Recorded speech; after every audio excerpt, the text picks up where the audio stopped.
Mga kapuso, no plate, no travel policy posible ipatuman sa Land Transportation Office sa bulan sang Hulyo. Mga puso, pila naman ka mga motorista nagahingyo sa ahensya nga padasigon ang pag-release sa mga plaka. Nakatutok Julius Biracaon.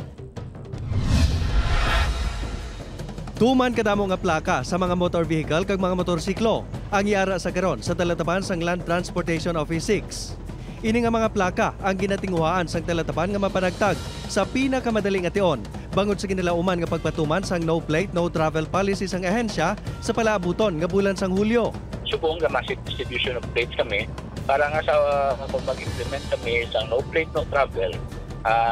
Hindi na kami mabasulan sa publiko. Target sang LTO nga matapos ang pagpanagtag sa mga plaka sa mga dealer subong nga katapusan sang bulan sang Hunyo para makuha naman sa mga motorista. Ang taxi driver nga si Manny, temporary plate ang nakatakod sa unit. Gani para makalikaw sa perwisyo nga base siya ang padulugon para sa inspeksyon samtang nagabiyahe. Iya ipalabot siya operator ang natuhoy sa official plate nga dapat matakod diri. Kung madagpan na balaw si boss nga ipakuha niya pa niyang plate number gede. Iya sa kaso niya. Ang delivery rider nga si JR, rehistrado man ang motorsiklo. Apang temporary plate naman ang nakatakod. Hingyo sini sa LTO, padasigon ang pagpanagtag sa mga plaka. Dili man nila process ila hatag sa ila plate nga iya kay LTO gidalen. Pasalig naman ni Attorney Hedospan, wala sa mangin problema ang mga rehistrado nga mga salakyan pananglitan ipatuman na ang no plate no travel policy.